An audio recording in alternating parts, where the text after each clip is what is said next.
نحمده ونصلي على رسوله الكريم أما بعد. We express our praise and gratitude to Allah Ta'ala, His blessings on the Prophet, peace be upon him. Alright, so ayah 164 till 212.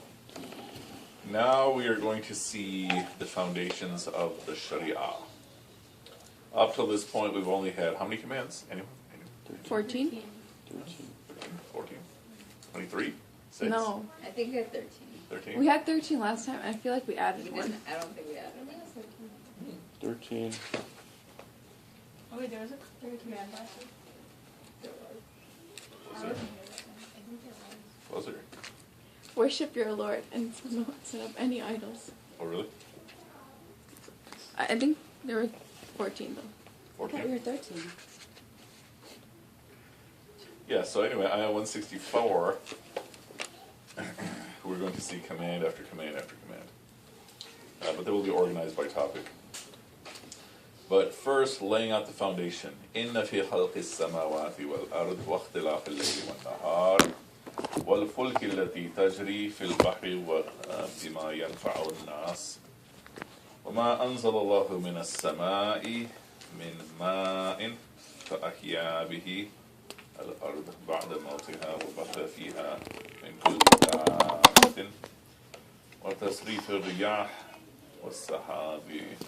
I was start reading that I remember. Okay. Well, مسخر بين السماء والأرض لآيات لقوم يعقلون.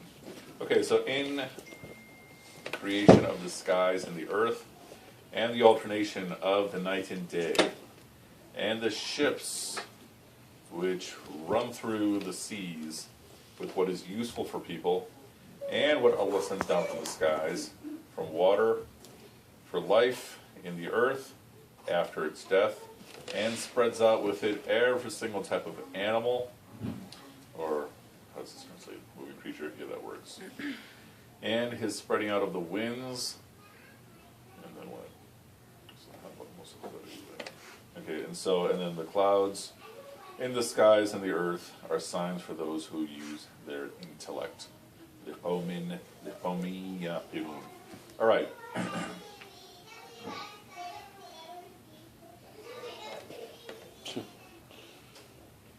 Okay. So here's the question. We see lists like this very frequently in the Quran. Try to either make a narrative from what's being listed or make sense of why these specific things are listed together. First we have the heavens and the earth. Okay, that always goes together. We have the alternation of night and day. That always goes together. But now we have ships sailing through the sea. How does that relate? And then from there we speak of rain giving life, and then animals and wind. So what I'm asking is, what's the logic that we can derive from this ayah in terms of how they're all related to each other? They are all signs of Allah subhanahu wa ta'ala. Okay. It So says it in the ayah. We started from just about as general as we can get. Okay, now let's get a little bit more specific. Okay, These are all the things that are necessary for the survival of humanity. So what this is doing is that this is starting out really wide, but yeah, then it's getting really specific into the human experience. Okay. So first we start out with the heavens and the earth. Okay, so we're like at the galactic level. And then we move to earth, night and day. And then we move to the seas. And so we speak of the water that's beneath the sea and then the water that's above the sea. Right, rain. Yeah. And then we talk about these things that Allah Ta'ala has dispersed, which include animals as well as winds as well as clouds, which I think is pretty poetic, right? So he has dispersed animals throughout the whole world. He's also dispersed winds throughout the whole world, as well as clouds. Like, I might have asked this before. Wait, did all of you guys grow up in this area? You grew up like in the East Coast, right? But all the rest of you grew up in this area more or less? Okay. Sometimes I still can, but not as much as I used to. Can you smell when it's about to rain? A little yeah, bit. the humidity. Like, you know, like maybe even like the Sure. day before and stuff. Sure. Not like the day before. I think is that a Chicago or humidity? I think changes in a second. I mean, it's something you can smell in the humidity, like it's gonna rain. I can tell by like 10 minutes before. Yeah. Well, I can tell tell during. when I'm gonna rain. I'm sorry. You know, yeah. I know what you're saying. What were you saying, Nemra? No, I didn't say anything. Sorry. I literally didn't say anything. I thought you were saying something. No. Okay. Yeah. So She's like, please don't make fun of CPSA, please. yeah. Sorry, but So the point I'm leading to is that usually when we think of wind, we just think of wind in the most general sense. But there are multiple specific winds that are all taking place, right? Each with its own qualities. In the same way that, you know, you have all kinds of different animals. You and I, because we've all grown up here and we've been taught about animals, we can, for the most part, tell the difference between animals, right? May not be able to tell the difference between specific types of, or specific variations of specific animals, like different types of lions, or, I mean, horses to some degree can tell them apart just because of how they look, right? But the point is that it's the same with winds, too. That these winds that are taking place throughout the world, it's not just merely air pressure and moving air. It's literally different winds in the same way that we have different animals. And it used to be in the pre-modern era that people could tell the difference between the different winds. And that's why I'm asking if you can tell when it's about to rain, because it's the closest analogy that I can think of, that you can feel the difference in the air. Another way to think about this is like if you're out really, really early in the morning, the air feels different, right? And if you're in a forest, the air actually smells different at different times of the day, obviously because of the trees and the leaves and all that stuff. But the point I'm making is that just as there is varieties of animals, there are also varieties of winds. And then commentators even take it further to say that there are varieties of water. Even though chemically all the different waters will be identical, there's still varieties of water. Right? I mean, the content of Zamzam, I think it's fair to say, is probably different than the content of Chicago water. minerals In terms of the minerals that are in Zamzam and such. But I'm saying, taking this a step further, that the view is that water from different regions, even if you can chemically argue that it's the same, you argue that it is actually different water. What do you guys think about that? It's saying that there's qualities that are beyond our detection. Well, I'm sure that science, has only discovered certain levels. I'm sure in the future there'll be discoveries which will clarify things like that. So I'm not like it's foolhardy to discount certain things like that. I think it's fascinating with this beginning, the first part of this verse is, it says, in the creation of the heavens and earth, and in the alternation of the day and night, and then it talks about ships, right?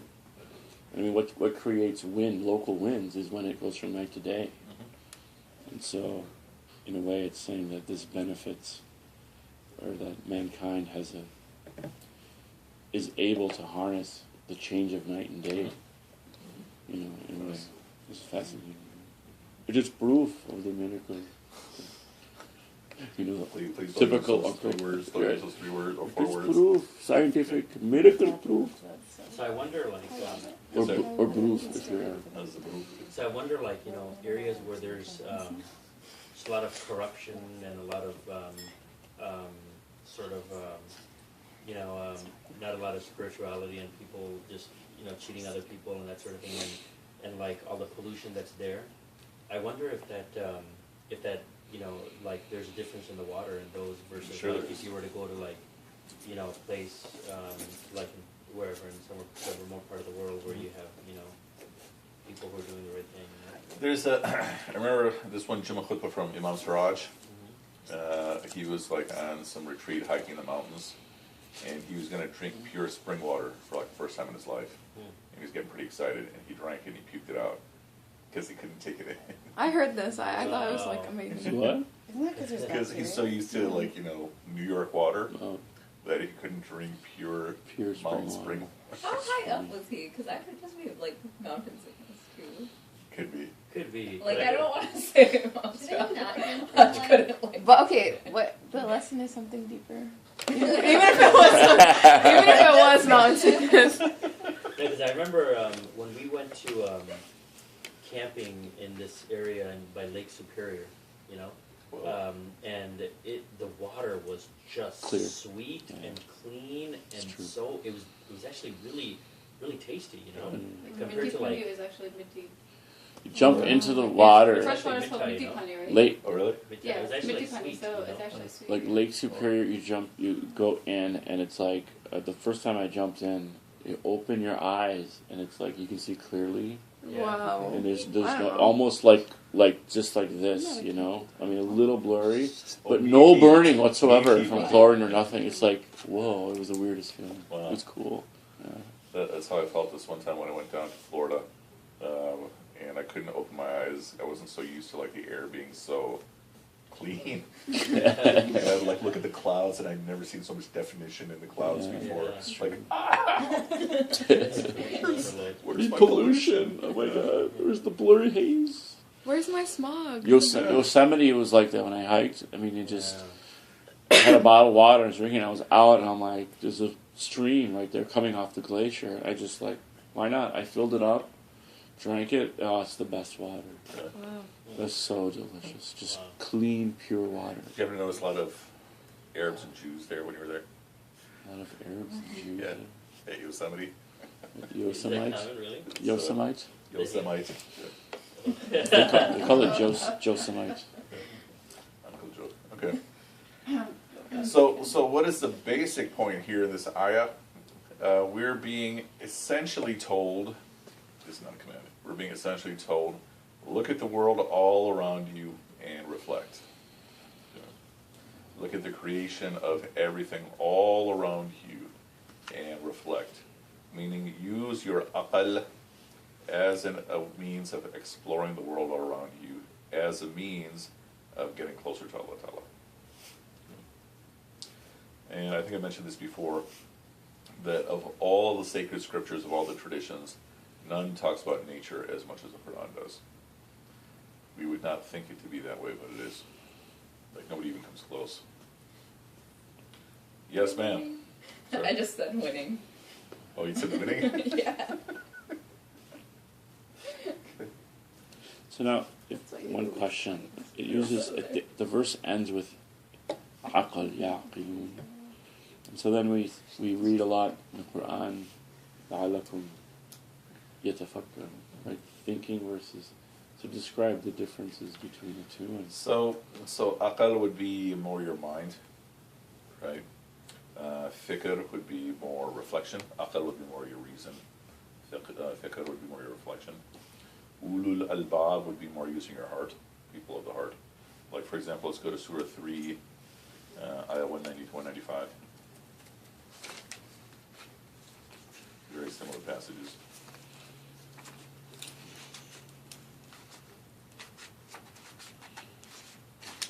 $195. 190 to 195.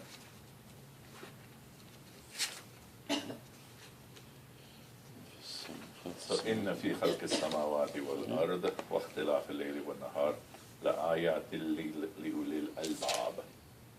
So these are the people of hearts.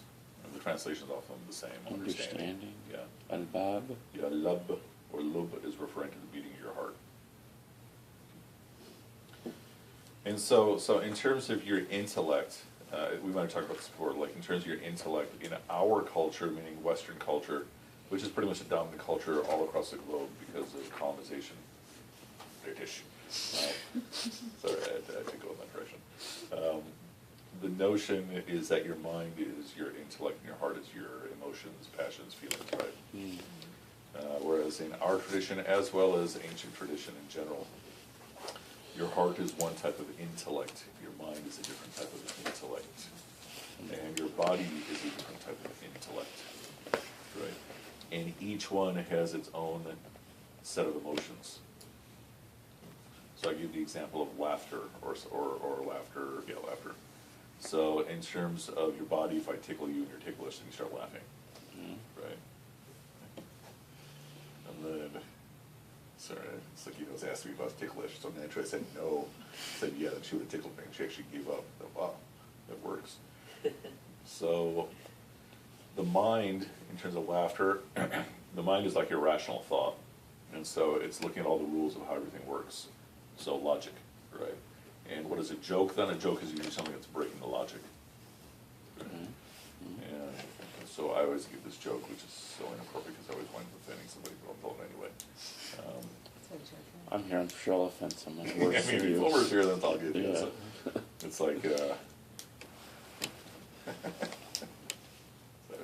so horrible. When I die, I want to die like my grandmother, in peace, sleeping. Oh my So god. horrible. This is gonna I'm be like bad. I scared. can tell, I know. Yeah. Not screaming in terror, in horror, like the other four people in the car she was, The other four people in the car. driving at the time. God. Oh my gosh. Okay.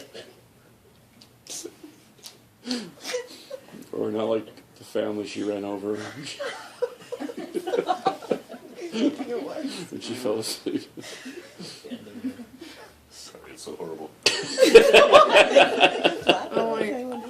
I I mean, it's not that funny, but I'm just laughing because you look like. It's only horrible if Having someone's someone- grandma actually died in a Oh, car it's happened accident. so many times. I'm told that joke. No, there's like You know? this thing called antijoke.com, and they have like all these. Like, that was a like, website for joke. everything. Yeah. Wait, what did it? It's like, yeah, what's It's like antijoke.com. what's worse than cancer? The Holocaust. Yeah. Yeah. Basically, it's terrible. That's terrible. That's so terrible, it's funny. So the point is that in terms of each of these parts of our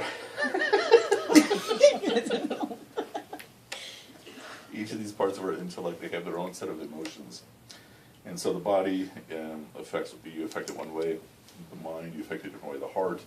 What would make you laugh, like if you see like a little baby doing something funny, you know, a baby starts giggling, then you start laughing too, right? That's more connected to your heart, because you're connecting to the innocence of the baby, right? Just like, you know, things that are really adorable with a baby are like ugly with an adult, like you have a baby who's missing a tooth, you're like, oh, how adorable. Then you get an adult who's missing a tooth, you're like, dude, take care of yourself. Adult diapers. Oh, So the same thing with anger, with sadness, and all the other emotions. And the point being that when the Quran is calling on us to use our intellect, sometimes it's placing focus more on our mind, sometimes more on our heart, right? Sometimes more on the process of reflection. So here, aql is generally understood to mean your mind. So it's like an Islamic point of view that your heart has its own like intellect and its own. Okay. Now, how does that play out in terms of your actual human physiology? It's possible that all this is physically in the brain. Because human mind and brain are not the same thing, just as your heart and your physical heart are not the same thing. Otherwise, you wouldn't be able to get a heart transplant. You know? That'd be interesting if you did, and you know, now you're in another body. But anyway, so it could be. I mean, some people who are not or some people who are not physiologists or whatever will say, the heart has motor neurons, and there is proof. But I don't know if that's really proof. A physician says the heart has neurons, right? It's Like a full of lot. neurons, yeah. Sorry? It's full of neurons, but in terms of the heart that we speak of, I mean, there's no way to quantify that. Yeah. You know, That's there's the no way point. to measure that. Again, yeah, I mean, you wouldn't be able to do a heart transplant.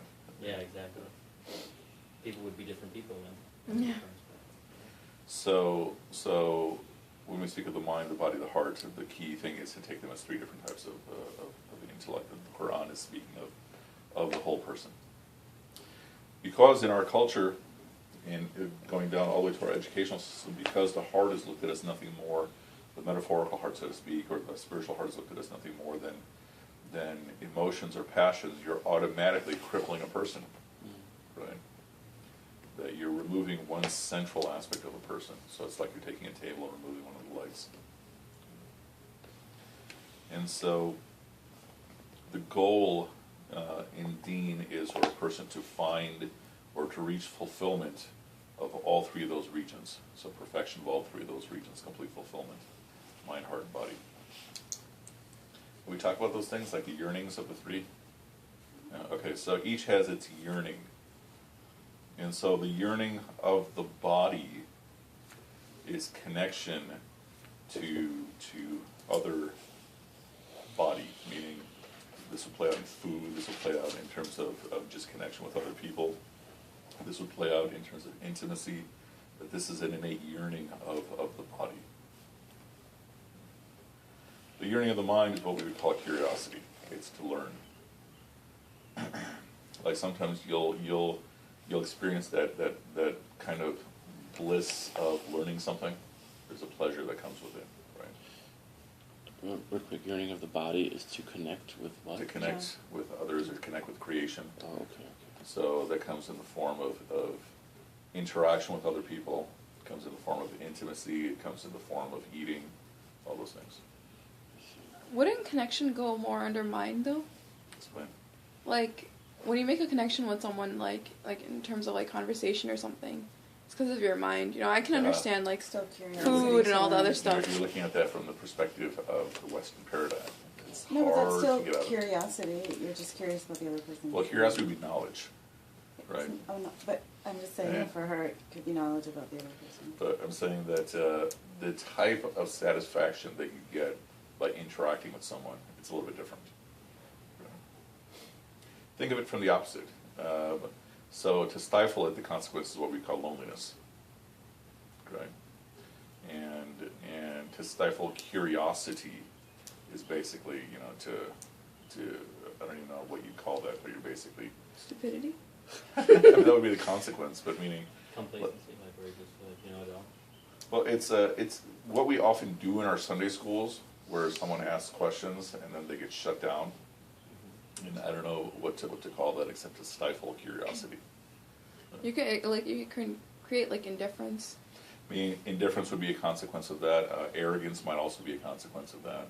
You know, passivity, all those things. But the idea being that innately a person has a desire to learn. But like, when you say knowledge, do you mean like what do you mean by knowledge then? Knowledge. Because it's not like social interaction kind of knowledge. Like it's not conversation. So think of social interaction not really a type of knowledge. Is right? it like stuff you learn in school kind of knowledge? Or It would include that, right? But the point is that it's this natural desire to learn. And then the goal of the heart, the yearning of the heart, is a much deeper type of connection. This might be more of what you're talking about. I mean, the yearning of the body is physical connection, physical interaction, which includes audio and verbal, right? The yearning of the heart is more a connection. So if we reframe all of these as a connection, the yearning of the knowledge is to get closer to the world, right? When you learn something, Yearning of the mind. yearning of the mind by way Is of to knowledge to connect get closer to something. with knowledge, or to connect Is to connect through knowledge. to connect with what though? With the Knowledge, awareness. Like when you know something, you become closer to it. What's the yearning of the heart? I don't know of a better word than yearning. Yearning itself. Oh, Like, remember the exercises we did some time ago about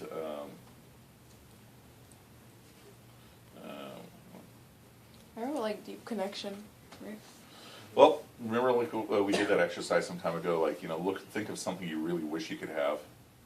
And often it would be, you know, to be reunited with someone who maybe has passed away or something, right? That would be, you know, the yearning of the heart. Yeah, I can't think of a better word than yearning itself. Your heart innately yearns. And think about this when you make dua. Do you have a sense of yearning when you're making dua? Or are you just doing lip service? Right? Now, to take this a step further, what are we saying deeper than this? The real satisfaction of the heart, the satisfaction of the yearning of the heart, what is your real yearning? It's to get closer to Allah Ta'ala. Okay? And the real satisfactory fulfillment, or thing that satisfies the curiosity of the mind, is knowledge of Allah Ta'ala, or knowledge that gets you closer to Allah Ta'ala. Likewise, the real satisfaction of the body is to get connected to Allah Ta'ala, which cannot happen until after you die. Can you have like one more prevalent in someone than Yeah, of course. I mean, a lot of that will relate to things just like nurture, you know, how you're raised and everything. So can you make like your yearning for knowledge like more prominent than your other I mean, whichever one you start to feed, if you're feeding it in a healthy way, it wants more. Okay. So think about this in the case of just textbook Christianity, right? So the ideal lifestyle in textbook Christianity is to be a monk or a nun. Is it? From as opposed to, I don't know. A citizen? I'd say it'd probably be to be like Jesus or to be like Mary. But the point being that think about what you're doing. You're stifling those connections, right? Catholic tradition, Jesuit tradition is a very scholarly tradition, but if you bring this all the way back to the story in heaven, right, of Adam and Eve, what was the tree they were not supposed to go to? It was the tree of knowledge. Yeah. And you can argue that even that part is being blocked off. Right. So to go back to the yearning of the heart, so it's the desire to connect what on emotional level? Love. Would you say love? Yeah, So but it's I would call love? I would call love as something real as opposed to our common sense, our common notion, which is It's a something construct. emotional. Yeah.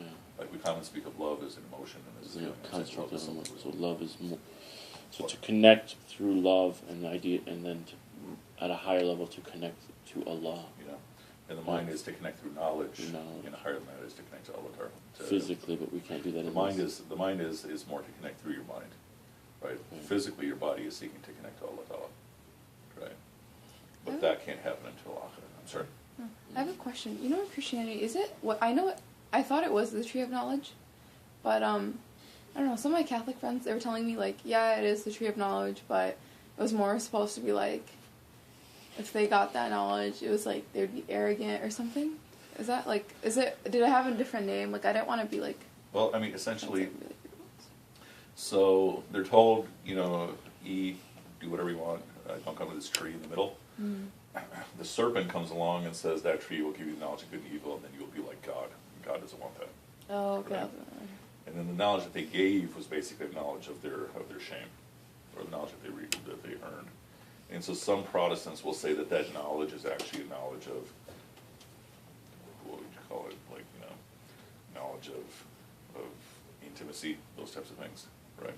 But it's essentially knowledge of good and evil. And then, moving further in the same passage, then God decides that if they remain, then they're going to discover the other tree, which is the knowledge, which is the tree of life, and then they'll become immortal. And we can't have that, so then they get kicked out. Okay, I remember like we talked about this previously about how Christianity is like the emphasis now is all about love, like Okay. you know, God loves you, Jesus loves you, all of this stuff. And then we kind of compared our religion and stuff, and like we have a lot more like thinking in the Quran, I think, than in any other tradition. In our primary sources, yeah. Okay. In terms of the history of tradition, Catholicism has a whole lot of thinking. It's a very sophisticated tradition. But like the Bible doesn't actually tell them, like, or tell Christians to like think, and I think that's like something really unique, and I don't really understand why, like, subhanAllah, it makes sense to me that like I think about the world and that's what makes me connect to Allah subhanahu wa ta'ala, but like in terms of what you're saying, like about, you know, the heart, the mind, and the physical, like I feel like Islam kind of makes the mind like primary. Yeah. I would say absolutely. Okay. Meaning, if we focus on the primary texts, if we look at the legacy of the thousands of years of tradition, then you can say a lot of Christianity has caught up with a lot of Islam, right? By importing things like Greek philosophy, by importing things like science and all those things. Right? If we're just looking at the primary sources, yeah, Christianity is focused almost exclusively on sin, and how do you rid yourself of sin? Thus, you take Jesus as your Lord and Savior. Right? Salam. Okay. Any other questions on this so far? So think about this. Something we may take for granted is that the Quran is not just empowering you to use your intellect, it's requiring you to use your intellect as a means to get closer to Allah Ta'ala. So in theory, our Islamic educational system should be focused exactly on that. The Quran is Academic excellence in an Islamic environment is all I can say. Education is there. Yeah. Good one. Yeah. Wow. So at That's our motto. At least we start with the slogan. Yeah. Yeah. But to the point you just made, Quran's not only encouraging us, but requiring Yeah, it's us, not just empowering, but it's requiring to use our intellect. as a means to get closer to Allah. So take this a step further, again, comparing, contrasting with Christianity and to some degree with Judaism, meaning contrasting with the Bible and the Quran, that in Judaism, we are on earth because we've been exiled. In Christianity, we're on earth because of the original sin. Okay? On earth, in Islam, we're on earth because we're beginning our jobs to be the Khalifas of Allah on the earth. Okay? So in Judaism, the story, one of the recurring narratives is the narrative of exile. So exile from paradise, exile from the Holy Land. Yeah. And then in Christianity, earth is essentially a place of punishment and a place to toil and struggle. Right? It's not a happy place. Okay? For us, we have a job to do. And so the earth is filled with tools to help us do our jobs. Job to obey Allah Ta'ala. See what I'm saying? So it creates a whole paradigm. Now, does the common Christian or a common Jewish person have that notion? No, not really. Because greater than that, you have the whole secular outlook, which dominates over everything else. But basically, the point being that when you and I drive from place to place, usually we don't notice any of the trees, right? They're kind of basically just like decorations, like something in someone's house, right? Things that are made to beautify the environment. But do that next time, like even when you leave the place, look at the trees and try to pay attention to them. Especially from the perspective that a lot of these trees will outlast us. You know what I'm saying? As a means to get closer to Allah. So the ships would be an example of this. The fact that ships, at some point, someone had to make a ship, and I know you're thinking of Noah alayhi salam. At some point, someone had to make a ship to cross into the unknown. I'm sorry. How else would they get there? Right? Somebody had to do it, somebody had to risk it. And use the stars in the sky to help navigate everything. And so Allah Ta'ala, by creating this world around us, Allah Ta'ala has also given us the foundation to make use of all these things that are out there. And I mean, who knows what type of amazing discoveries are going to be, 100 years from now, 500 years from now. Would you say? So I was saying that, the whole world's been created with a set of rules for us to discover, and so who knows what type of amazing things we're going to discover next century, next 5 centuries, long after we pass away. But the point is, connect to Allah Ta'ala through nature. At the very least, through looking at just putting yourself in nature, but more than that, a lot of the tools of how to live life and how to earn trade you can find by studying things like trees and winds and all these things. I feel like in this modern, agnostic kind of society that America's heading towards, is completely in. We're so religious, America. No, We are. but a lot of people, whatever, the whole modern world is heading towards agnosticism, Yeah. at best, if not atheism. But, I think the people that are still agnostic, I think that is the big thing that they're starting to, nature is the big thing that's keeping them agnostic, because you can't look at, a tree or grass or flowers or anything, not feel something. And I think, I was just talking to this guy from my class who's, his father is very, very Catholic, and he's no, I'm not any religion, and he's I'm worried that he's gonna become very atheist, but he's still kind of agnostic because he's just I think nature is my church and this and that, and so it's So beautiful that nature is such a important. To take the point even further, looking at the three Abrahamic traditions, in core textbook Judaism, the only place you can worship is what? Anybody know? In Judaism, Yeah. the only place you can worship is the wall, right? It's the temple. The temple. That's the yeah. only place you can worship, right? So the synagogues all throughout the world are kind of an exception that's been made. Okay? In Christianity, in Catholicism, the only place you can worship is a church. Oh. No? But look, what about like all their prayers and stuff?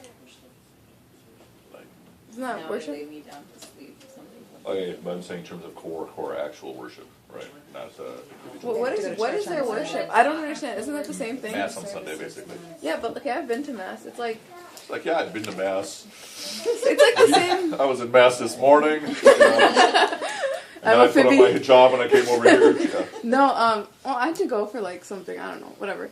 But like, it's like Take Christian Shahada. whatever. Okay, I want to try like She's like, I hate you all. Anyway, let me tell myself. no, like it's like the same thing basically. What do you It's mean? the same Like thing. they say They're prayers. required. They just say prayers. It's like the was like the whole They time. sing prayers. Yeah. But, okay, but the point is that in terms of textbook Catholicism, which is like the real Christianity, you can't do the same thing on the lawn outside. You cannot. But they do it. Protestant tradition, you find it. No, but I'm saying like, you know, all the prayer, like they pray before they eat. They pray. Yeah, I'm All that distinguishing stuff. between the was. I'm talking about the formal Like actual salah. worship. I'm asking what is their difference between their duas and then their mass because there's literally there's like the Salah same thing. and worship Same is as something our dua prescribed and by our God. salah. Versus dua, like you can make any time, you can make a connection with Allah anytime, any place. But like the ritual that Allah has prescribed for you to connect with Him, like that He has prescribed, which they have as like their Eucharist, blah blah blah.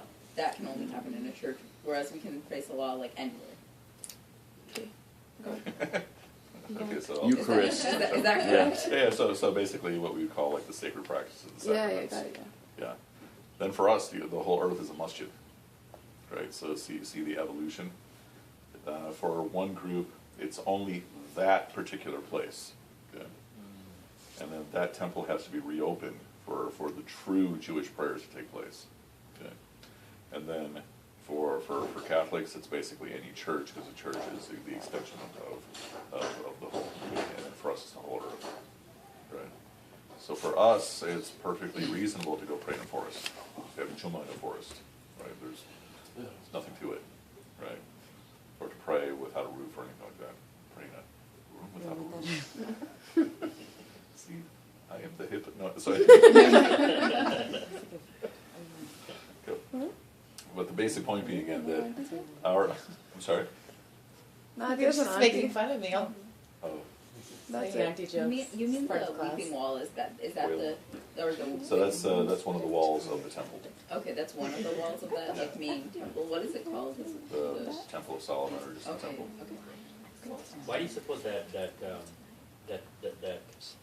started? You know, like why do you suppose like the people of that time made that just one place the only place where you could pray? What was the sort of political or I think- worldly I gain mean- from that I mean, injunction? You know. we'd understand it as just interpretation of scripture, Mhm. right? Which is interesting because in our text for Musa alayhi salam, when he's first receiving a call from Allah Ta'ala, he's told to take off his shoes and come forward, Mhm. right? Yeah.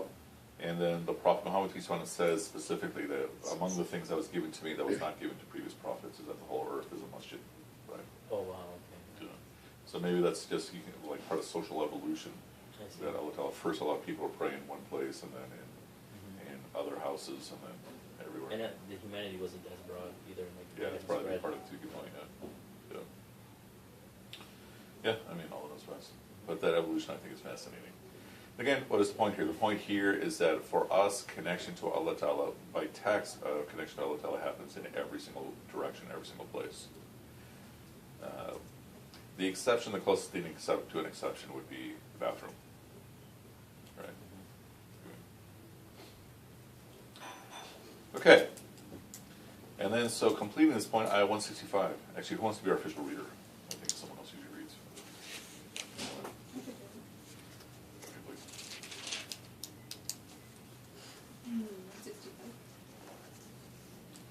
some among men who take for themselves objects of worship besides Allah, whom they love as they love Allah, and those who believe are stronger in love for Allah and Huh? that those who are unjust have seen, when they see the chastisement, that the power is wholly Allah's, and that Allah is severe in requiting. Good job. Okay. So this is the other side. So the one side is take all that you find in nature and think about this. These are signs calling you to Allah, meaning the ethos, the ethic of nature is that it's doing da'wah to you, to turn to Allah, right? Da'wah to you to remind you of Allah. That's the ethic of nature, the value system of nature. When you take something as an idol, then you become blind to all these things. Then you do not hear the da'wah, you do not see the da'wah. Right? Why? Couldn't you assume that the idol was doing all these amazing things? Yeah, I'd say that's a big part of it.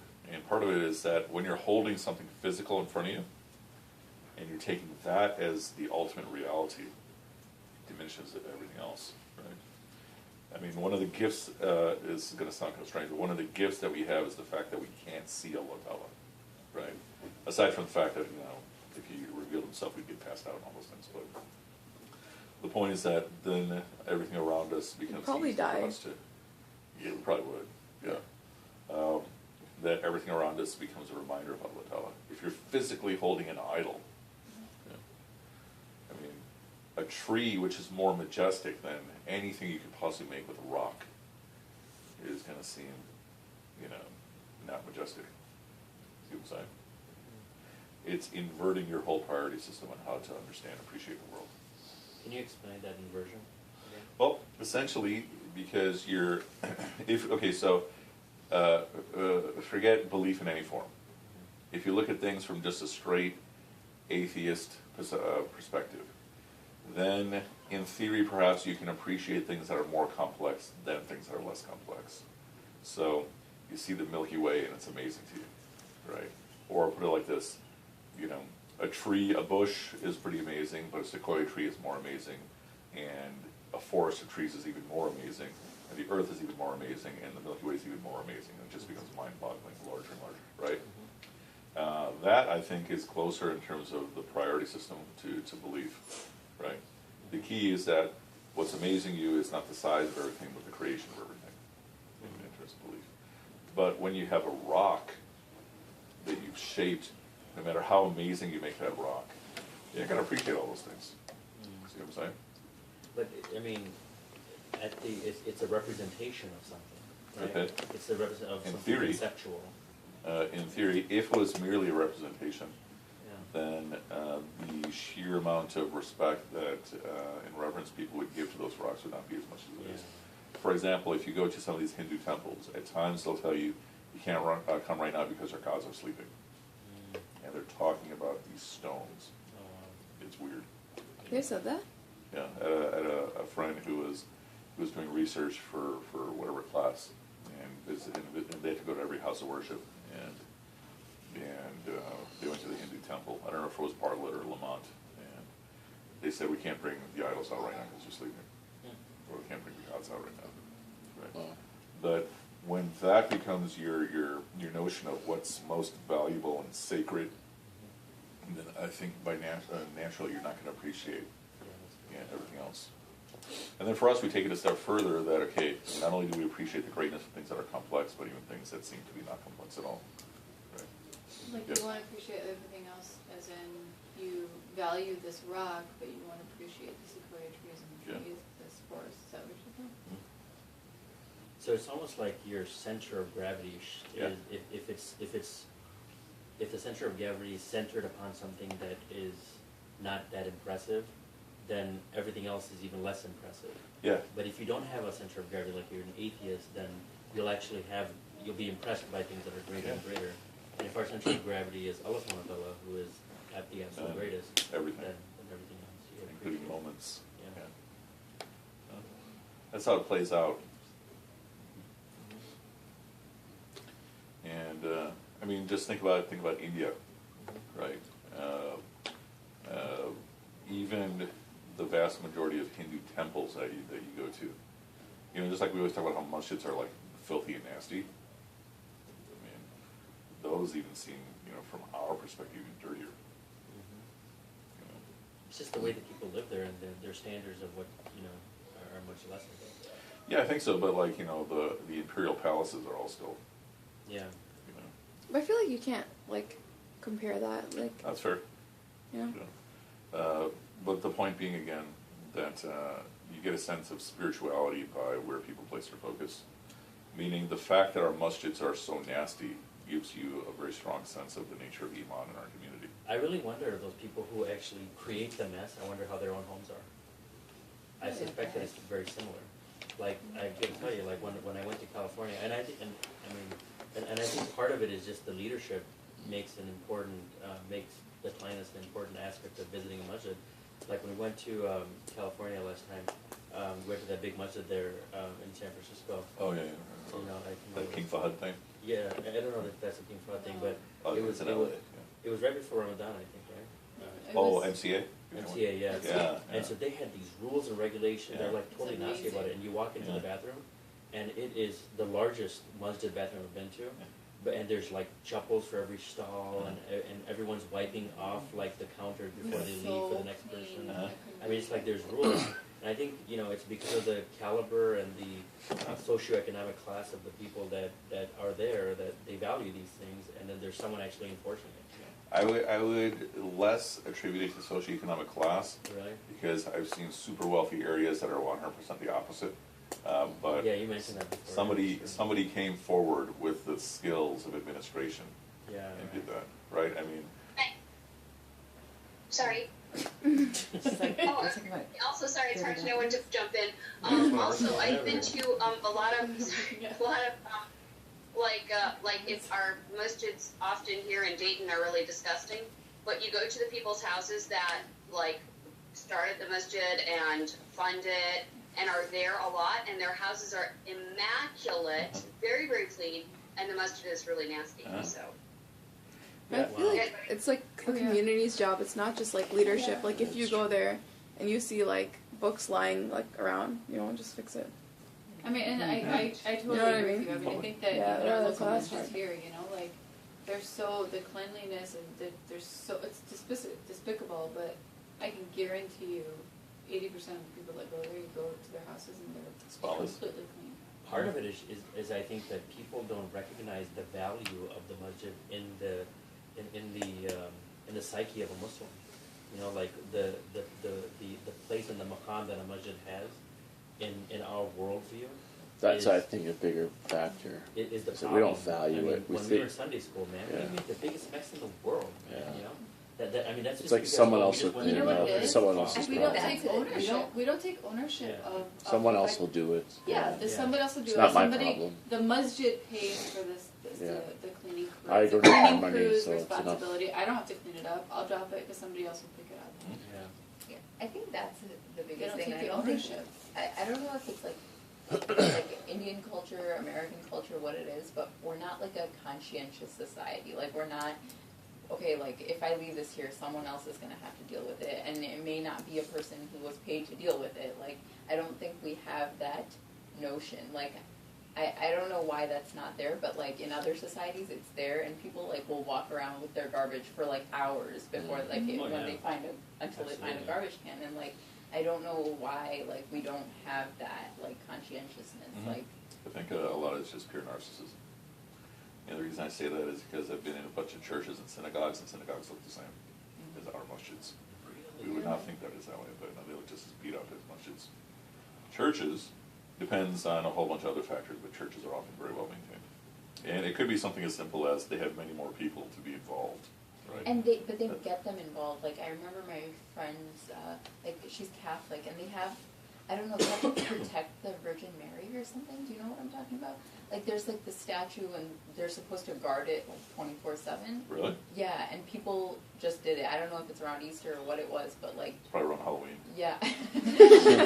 No, but it's like a worship thing. Like Oh, you're interesting. supposed to guard it 24/7, and like everybody takes shift for this random like thing in the, you know, I mean, I'm trying to think of it as like people standing around the member all night, you know, that's like, not something we think of, like we owe service to the masjid, you know? Yeah, if anything, they'd probably be standing around the curry. What was the word for curry? Salon? Oh, yeah. Salon? Yeah. So, yeah, so there is something odd. I don't think it's the American culture though either, because I mean I know like I've seen like family that came from India, straight from India, you know, and Straight, not even Straight. a bypass, not even No. Feet were wet. Not Even Kuwait. boats or airplane, they teleport. but like so they come and they're like, you know, your fobs, right? But like they you recall this, they used to just like eat candy and just like toss the wrapper in the house. Yeah, Just, like, yeah. toss I've the seen wrapper. it. I mean, House? maybe because they're used to having like Was the it your milk house? jars Or, around. I mean, like, they did this in your house? Those are your kids. Are In my also- house, in my kids Okay, do it. I've sometimes, seen yeah. this. I've But seen it my too. kid, my No. in-laws' house. But you know who know. doesn't do this? Pakistanis. That's right. It's possible, to be honest, it's possible. We don't do that All stuff. the Pakistanis, we just burn down the house. But anyway. No, but I mean, maybe it's because they're used to having people that come and pick up after. Good But- point. Good but point. Servants, at the same servants. time. No, I was walking That's with a someone, servant's and like people. she had like this plastic bag, right? And then she like finished something and she like threw it, and I was like, whoa, what's going on? I'm like, dude, that's littering. I like went back, I picked it up. I'm like, okay, we can just No, like. but But like, those take this same home. people now have been here for 15 years. There's no way like you wouldn't see the kids doing that now. They're older, but Right. still like they're very different. Yeah. You know, So they don't do it It's anymore, just you're saying? they don't do it anymore. No. Oh, so Very you're saying different. Americans are clean. I think it also Well, might no, be I mean, I'm having just to saying White people that are I'm saying it's not just our I community think here it's what that's Fatima was trashing the saying. Like, masjid. I think the It's Asians and everywhere. Americans are just like that. like I And think like I Asian just people want- are not.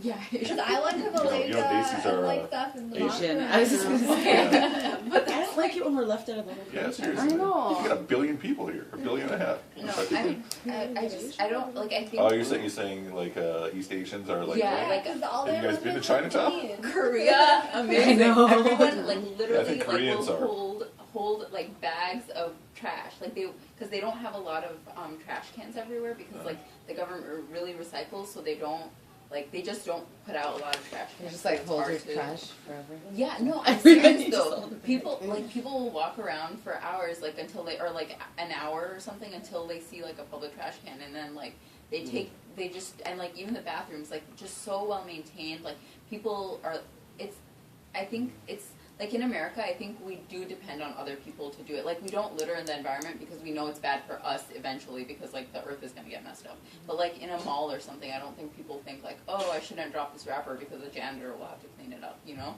as much. I don't think we think that as much. I mean, I'm not think we're- dropping wrappers in a mall. Sometimes I think that does happen more than you would She's outside, seen right? me do it.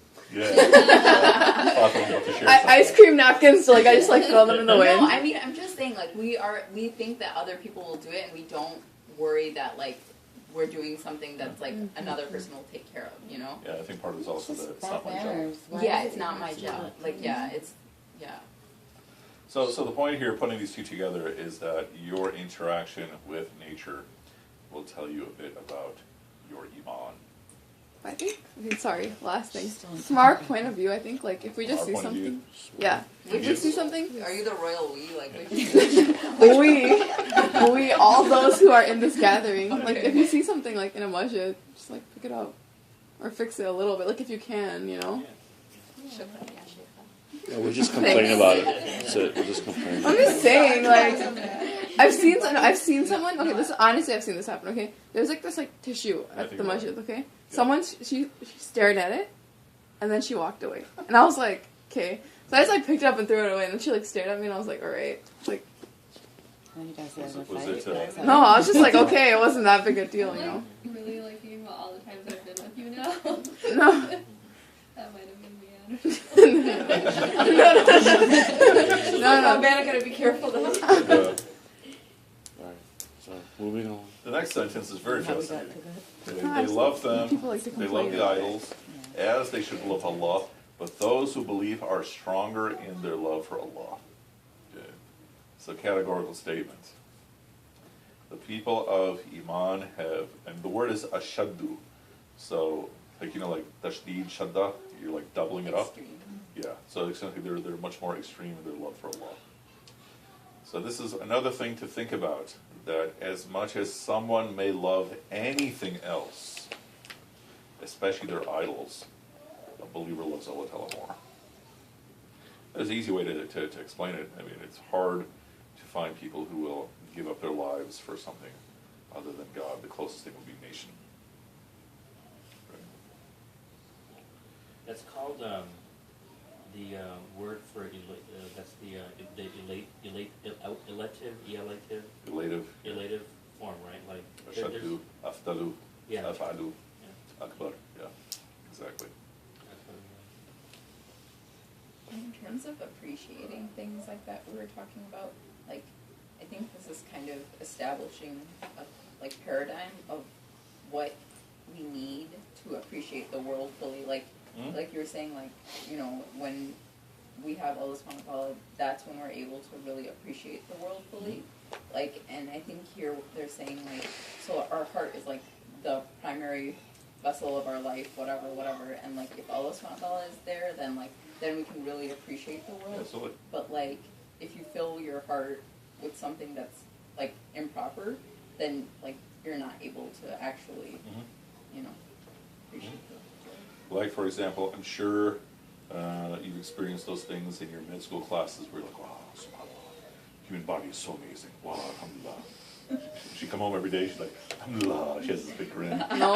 I'd be calling them and be like, guys, this is She's like, did you know? Like, this is happening. So yeah, it sets up a whole framework on how to see the world, how to interact with yourself.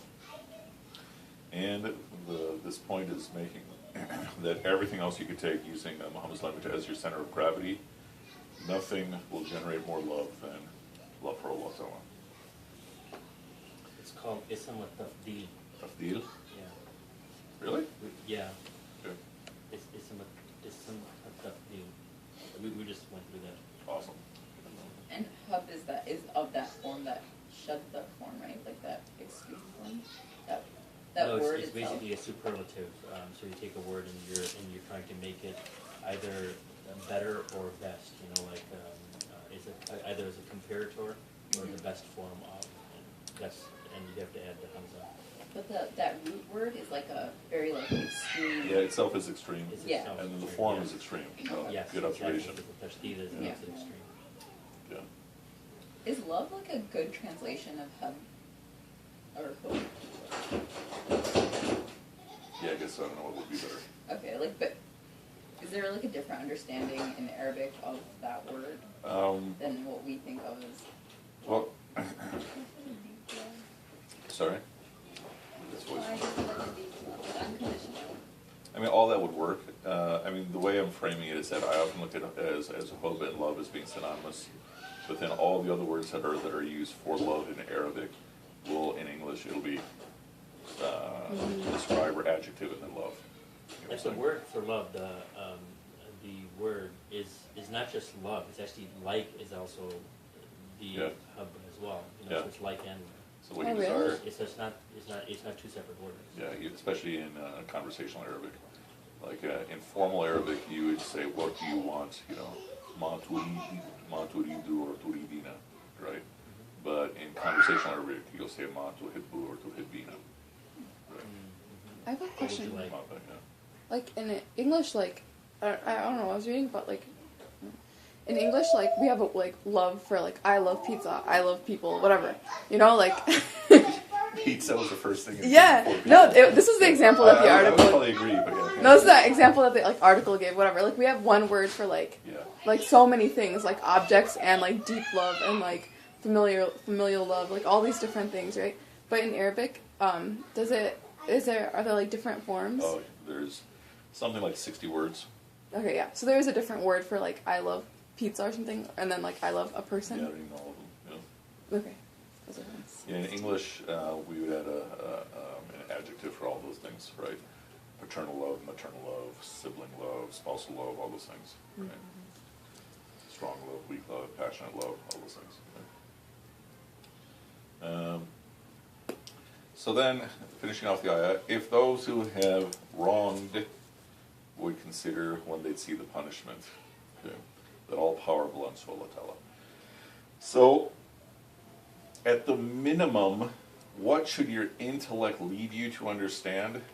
that Allah Ta'ala owns all power. Right? When you're looking at the creation